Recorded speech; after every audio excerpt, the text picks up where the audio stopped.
tem que falar de Kings 176, Clippers 175, depois de 2 prorrogações. O único jogo na história da NBA foi o duelo entre Nuggets e Pistons, lá nos anos 80, que acabou 186-184. Mas em 3 prorrogações. 3 prorrogações. Então esse jogo do Clippers e Kings teve até mais pontos por minuto do que aquela partida. Se tivesse tido uma terceira prorrogação entre o Kings e Clippers, certamente teria quebrado o recorde. Até porque as 2 prorrogações acabaram, tipo, acho que 11-11 a primeira e 12-11 a segunda. Se eles mantivessem isso para a terceira, eles passariam 6 pontos por minuto, é isso que teve o jogo? É um absurdo. Eu vi muita gente que a reação imediata quando viu esse placar do Kings e Clippers foi dizer que os 2 times são péssimas defesas, que ninguém estava defendendo para que você pudesse chegar nesse placar tão elástico. E o Kings não é a melhor das defesas mesmo, e o Clippers é melhor quando quer. Exato. Eles ligam e desligam. É isso. E é claro que a gente teve vários erros defensivos na partida, como você tem na maior parte das partidas. Não é por esse motivo que o jogo foi 176 a 175. A maior parte dos pontos foi feita simplesmente porque é muito difícil defender os talentos que a gente tem na NBA atual. Foi um dia muito inspirado do Kawhi Leonard no ataque. Foi um dia muito inspirado do Malik Monk pro Kings. Fez o quê? 40 e tantos pontos o Malik Monk. Então é um placar alto porque os times são potências ofensivas. Que jogam rápido, que então jogam tem várias ritmo... posses de bola. E aí é um dia de recorde, porque são 2 times com essas características num dia especial. Isso, num dia em que você acerta os arremessos difíceis, mesmo os bem marcados, mesmo os muito complexos. Isso acontece. Mas é um jogo bem interessante para a gente perceber como a vida das defesas tem ficado difícil, como tá complicado ser um defensor na NBA, como qualquer momento, se você bobear, um time que tem algum talento ofensivo vai lá e abre uma vantagem de 30 pontos em cima de você. E é por isso que tem tanto time ruim, time na parte de baixo da tabela, que volta e meia vence os times que estão lá no topo. Porque o talento ofensivo é muito grande e não existe muito recurso para pará-los. O que acontece na NBA moderna é que você tem arremessadores de 3 pontos. Em todas as posições, em todos os momentos. Inclusive, jogadores de garrafão, pivôs, que não só arremessam de 3, mas também batem bola, quicam bola, trazem a bola para o ataque. E isso significa que a quadra dobrou de tamanho. Antigamente você jogava basquete num espaço muito limitado perto do aro. Em volta do garrafão. Não estava todo mundo dentro do garrafão, mas você jogava em volta do garrafão. Agora você tem que jogar em toda a meia quadra. Especialmente quando você está lidando com jogadores que arremessam de tão longe quanto o Damian Lillard, a quadra só ficou muito maior. Os jogadores estão ocupando todo esse espaço e como eles estão longe uns dos outros, porque todos arremessam de 3, o garrafão tem muito menos gente ali. Se você quer correr para proteger o garrafão, você tem que, de fato, atravessar a quadra para chegar lá. Em vários momentos do Kings e Clippers, os arremessos saíram livres. E aí você pensa, erro da defesa. Mas quando você vai ver qual foi a movimentação necessária para esse arremesso sair livre, é de estourar os miolos. A bola foi girada e houve troca de marcação e um monte de corta-luz, movimentação sem a bola. E o defensor que deveria estar contestando aquele arremesso que não está lá, ele está cruzando a quadra inteira para conseguir contestar. É só muito espaço, não dá tempo. Eles chegam, mas eles chegam meio segundo atrasados. E esse jogo é simbólico para mostrar essas coisas, porque de um lado a gente tem o Clippers, que adora jogar baixo. O Batum jogou muito tempo como pivô desse time, ele fica aberto na linha dos 3, arremessa bem de 3 pontos, o Clippers joga com 5 abertos, é uma das razões que a gente até comentou que o Westbrook poderia ter muito mais facilidade do que no Lakers, tá tudo com muito espaço para ele infiltrar. E o Kings, por outro lado, joga com um pivô, que não é tão arremessador assim, que é o Sabonis. Ele arremessa de meia e de longa distância algumas vezes. Mas o importante é que ele bate a bola, ele cria jogadas, ele traz a bola para o ataque. Ele puxa contra-ataque e ele não joga, ele gosta de jogar perto da cesta, ele gosta de jogar no garrafão, ele sabe, ele é bom nisso, mas ele não tá lá o tempo inteiro. Ele opera da cabeça do garrafão e faz um monte de corta-luz e dá passes para quem tá cortando em direção à cesta e acha vários arremessadores. O jogo, a gente já analisou na prancheta o jogo em dupla dele com Kevin Huerter, que é um pesadelo de marcar. Porque está marcando aquele handoff, ele pode fingir que vai soltar o handoff e não solta, ele ataca a cesta, ou ele solta para o Huerter, e se você não troca a marcação é bola de 3. Se você troca a marcação, o marcador do Huerter está marcando agora o Sabonis, e tem uma diferença gigantesca de tamanho. São muitas decisões assim que é impossível a defesa sai ganhando. Isso. E quando a gente olha para o basquete de décadas anteriores, antes dessa revolução das bolas de 3 pontos, jogadores geniais, jogadores que são grandes estrelas, eles têm muito repertório, eles são muito criativos. E aí você coloca o defensor numa situação difícil, que é o que o Michael Jordan vai fazer? Ele pode fazer muita coisa, ele é capaz de fazer muita coisa. Os outros jogadores que não são estrelas são jogadores muito mais limitados.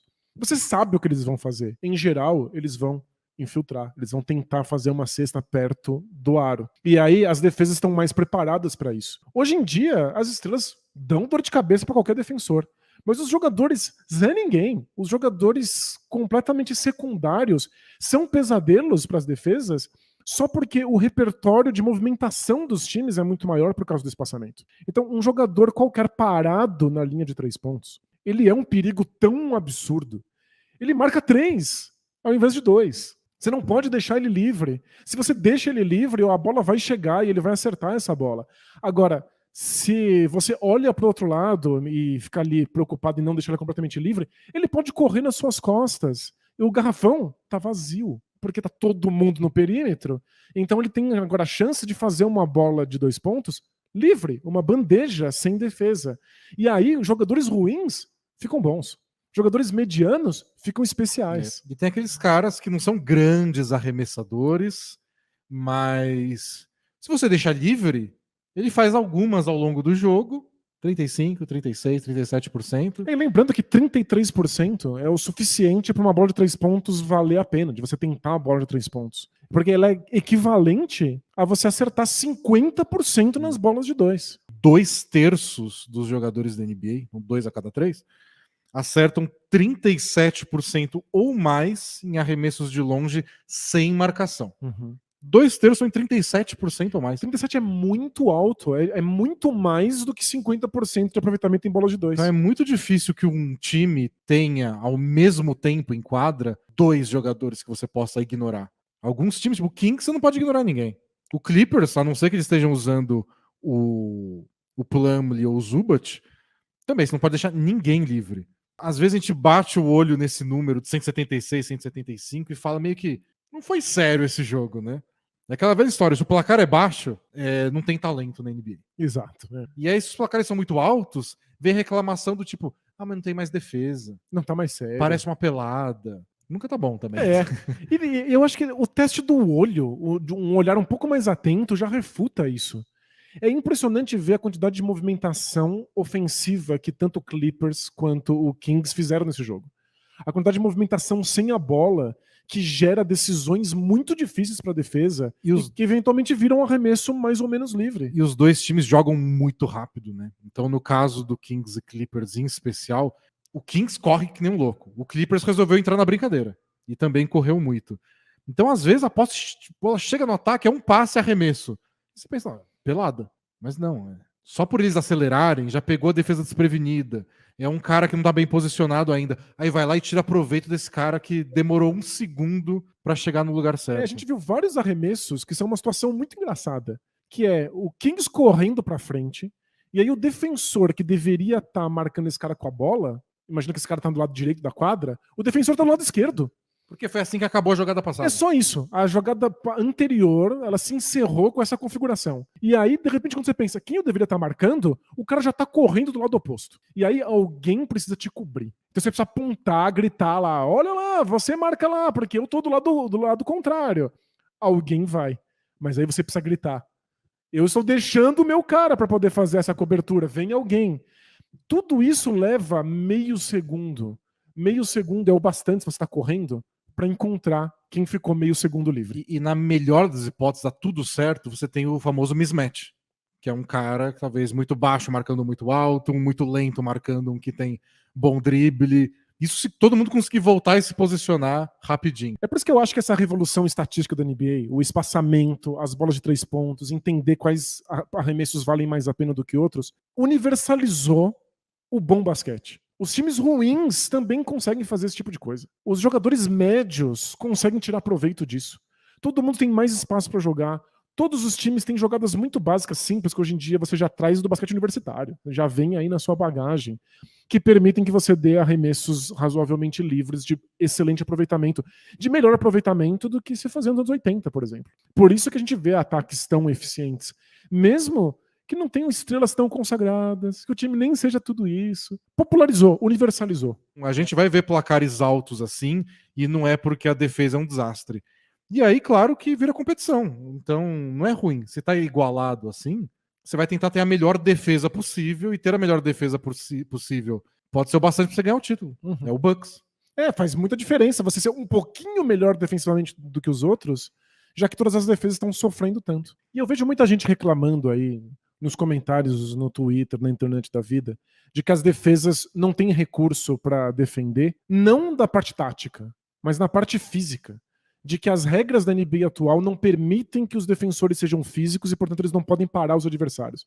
Porque a NBA tirou, no começo dos anos 2000, e foi ampliando isso com o passar do tempo, o hand check. Os jogadores não podem mais tocar demais os adversários quando eles estão no perímetro, por exemplo. É claro que isso interfere um pouco na defesa. Tem mais lance livre, Tem mais lance dificulta a vida da defesa. Isso, a defesa sofre um pouco mais. Mas eu insisto que a esmagadora maioria dos arremessos não sai por conta disso. O handcheck não faz tanta diferença assim numa liga que arremessa tanto de 3 pontos. A maior parte dos arremessos que a gente viu no Kings e Clippers foram jogadas que eventualmente geraram um arremesso de 3 pontos mais ou menos livres. Ou seja, um defensor tocar no oponente não teria impedido que esse arremesso acontecesse. Nas jogadas de mano a mano faz mais diferença.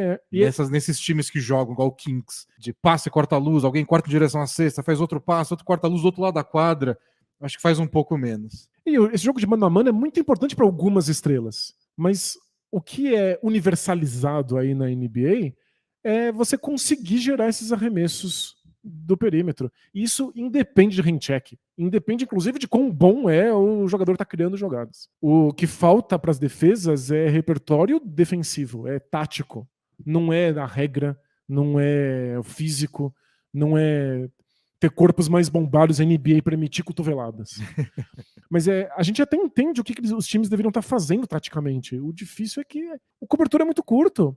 Se você executa uma proposta defensiva para parar um tipo de arremesso, você vai estar tomando outro. E isso explica porque tantos jogadores especialistas em defesas e ruins no ataque acabam não jogando tanto, e o contrário às vezes ganha mais espaço. O cara que é ótimo no ataque, mas não tão bom na defesa. Porque hoje você precisa desse poder de fogo para poder competir.